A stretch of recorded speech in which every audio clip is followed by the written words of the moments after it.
guys, good morning. I was not here last week because I was doing a gnocchi class at the restaurant and we had so much fun, but I did miss doing my cooking class. And I gotta tell you, so many people reached out to me that it was really nice to be missed. So I was thinking long and hard, I'm cooking every day. I do so much cooking at the restaurant, cooking home. So I came across this recipe on an Instagram page this week, and I thought to myself, this is super cool for the summer. This is super cool to share with everybody. So I want to show you how to make it today. It is so simple and so quick that it's actually going to take like the cherry tomatoes from my garden. So let me show you some of these. This is just one basket full that I have. I'm just overloaded with tomatoes. So those I just picked yesterday and today. So they are not all the way ripe yet. I like to take my tomatoes off before they're ripe. But these are ripe. These have been for ripe. These are just a different type of tomato, but they have a lot of flavor and they pack a big punch. So this is going to be a pasta dish. So of course I have to get the pasta going. I've got a pot of water back here and it's boiling already. And we're going to be using something called a cassarecce pasta. It's almost like a penne, but it's closed. And it's like it was a special edition Barilla put out. And let me show you what this pasta looks like. See, it's just a little bit like that, but it's delicious for this dish. So I'm just going to go ahead. I'm going to throw that in my pot of water here, stir it around, and just leave them and let them go swimming. And then I have my oven on to 400, so we're going to stick the pan of tomatoes in. When we're done, we're going to roast these cherry tomatoes with olive oil and garlic and just a little basil and salt and pepper. And this was the basil I just picked out of the garden. And guys, there's just no better smell. I just absolutely love it. So I have a pan here, and I'm just going to go ahead. We're going to just chop up, these cherry tomatoes and put them right on the pan. I mean, that's how simple this is. There's basically no mess to it. There's no cooking in this sauce. There's no lots of pots and pans. It's just a one pot thing. Basically, the flavors come from the good olive oil that we're going to use. And then we're going to blend it in a food processor with a little ricotta cheese and some fresh basil again. So if you don't have a food processor, this might be a little bit of a challenge. So go get yourself a food processor. I have a cheap one, Procter's Silex, I think. It's nothing fancy, but I do have one because honestly, in a food processor, you can make pie dough, you can make pasta, you can make pizza dough. It's good for a lot of things and just breaking up stuff. So I'm just cutting my cherry tomatoes in half, going right down the center of them. And of course, these are all washed. I know, I pick these out of my own garden, but I do have to use sometimes some stuff to keep the bugs off. And lately in South Carolina, it's just been raining, and it brought a million bugs out. And I've really had a hard time keeping them off. I've been so discouraged, but I go out every day. And guys, when I was picking the basil, a mosquito got me right there in the forehead. I can't believe it. I tell my mom how bad the mosquitoes are here, and they're actually worse because of the rain. So I have to go out, long sleeves, everything, all day when I go in my garden. It's terrible. I'm not used to it. I'm getting used to it. I've been here long enough now to know. Okay, so I'm almost done cutting these cherries. I think this is enough. Let me show you guys. Let me put those back in there. Let me show you guys. Okay, so I cut them just in half. And I did use the different colored ones that I have just because it looks pretty. And then onto this, we're just going to drizzle some olive oil. Now this is a really a really good extra virgin olive oil because like I said, that's where most of the flavor is going to come from. And then we always want to sprinkle them with a little salt and pepper that I have here. I like mine a little bit tasty. Okay, so I'm going to just move these around on here, coat them all down, and put them in a single layer. Peppy, how about a tomato? Mommy has plenty of them. He walks in the garden with me every morning, and he knows he likes to eat the dead eggplant leaves. And then he gets all the tomatoes that have been split from the water. Okay. The next thing that's going to give this dish some flavor is prosciutto. Prosciutto is just like an Italian kind of air-dried ham. Sorry, Pep. But we're going to make ours crispy, and we're going to put it in the oven with the tomatoes. So I'm just going to put it down on the tray here. We're going to move our tomatoes up. Everything will fit on one pan here because we don't need too much. And then I'm taking it off. You can buy this right in the deli section. You know, at the store. Any store sells it. Used to be a long time ago you couldn't find it everywhere, but now you can. Okay, so we've got our prosciutto here, and then we've got our tomatoes done. And now I'm just going to, no, you cannot have that. That's for darn sure. Okay, you want a carrot? Here, over there. There's a couple carrots. Go find them. Here. There you go. He'll go fetch now. Okay, and some fresh basil, of course, because this is another component of the dish. And I'm just going to tear these up because they are going to roast down in the oven with this. But while they melt down, they're going to infuse the tomatoes, and they're going to give it that sweet basil flavor. So you've got a tomato, basil, and olive oil flavor going on. Okay, look at that. Done. This goes in the oven, 400, and like I said, it's only going to take just a couple minutes. So I've got my prosciutto and I've got my tomato mix. I'm going to go put it in my oven. Put that in here. All right, and let me give my pasta a stir here. And that's a thicker kind of pasta, so it is going to take a couple minutes to do. I'm going to get a bowl out of here. That's what we're going to mix our stuff in. Okay, so while all that is cooking, I said, well, what am I going to do to show these guys like something else that, you know, but I have the perfect thing that will go good with this little pasta dish. And it's a summer berry salad. Now, right now, you know, in the stores, we have raspberries, blueberries, blackberries, strawberries. We have so many. So we can put them into a salad. Salad isn't just for tomatoes. So I just have mixed greens here, like just, you know, the bag that you buy at the store. I like the mixed greens. Whatever you have in the refrigerator, use it. And now I'm going to show you this really, really good dressing that I actually brought to work last night.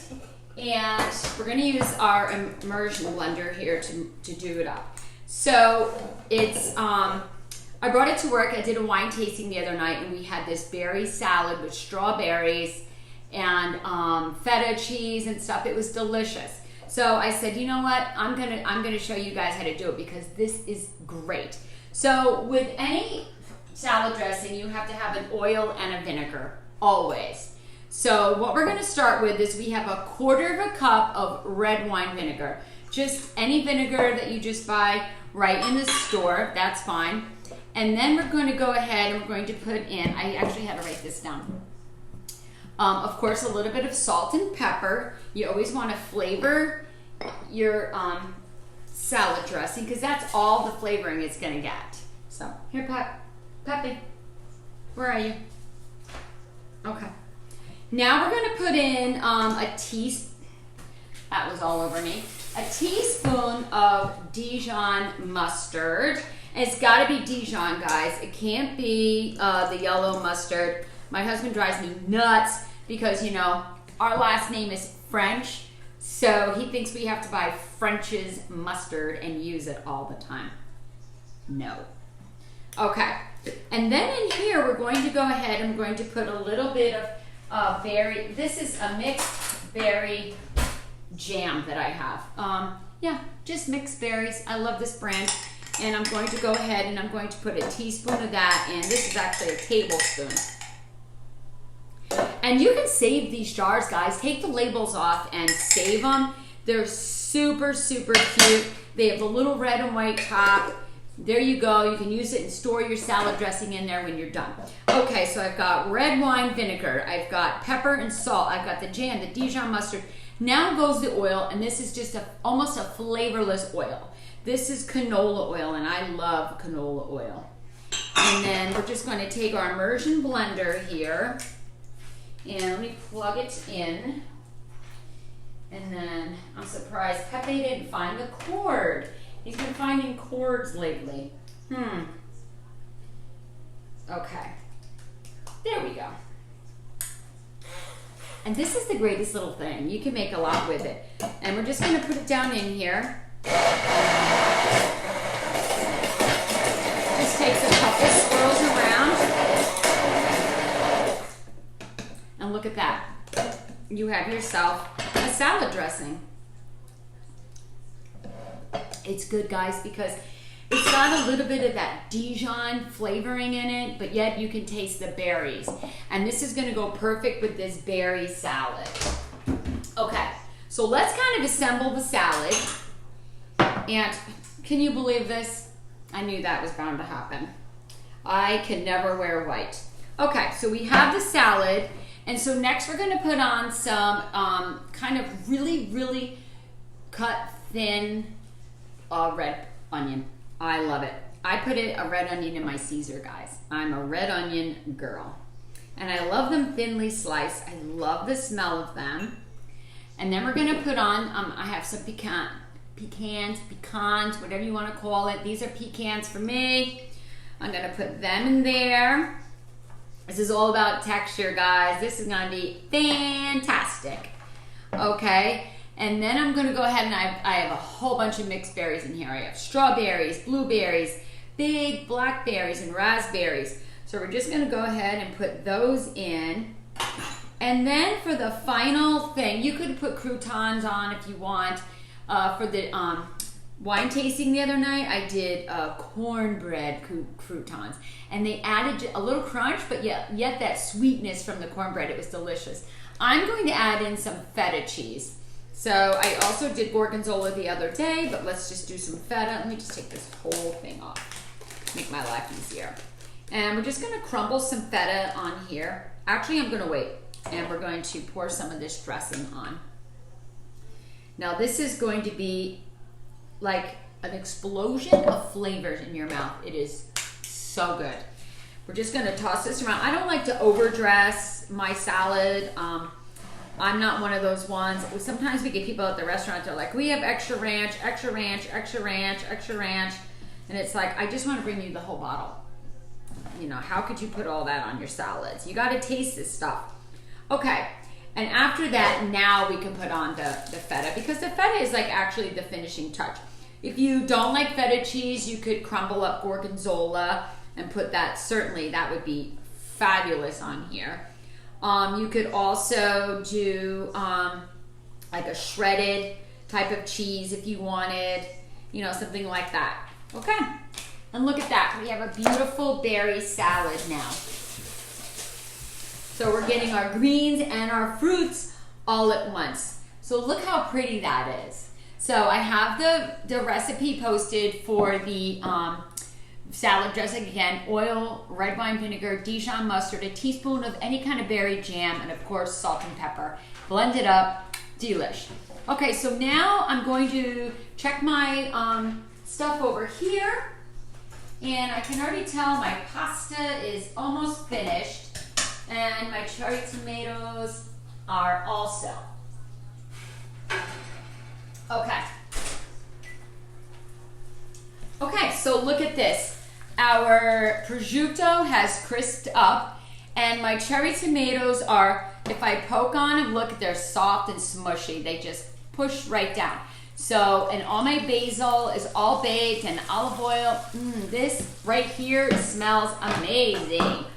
Okay, so we're going to go ahead and put this in the food processor. I'm going to try to move it over here so I can show you guys better.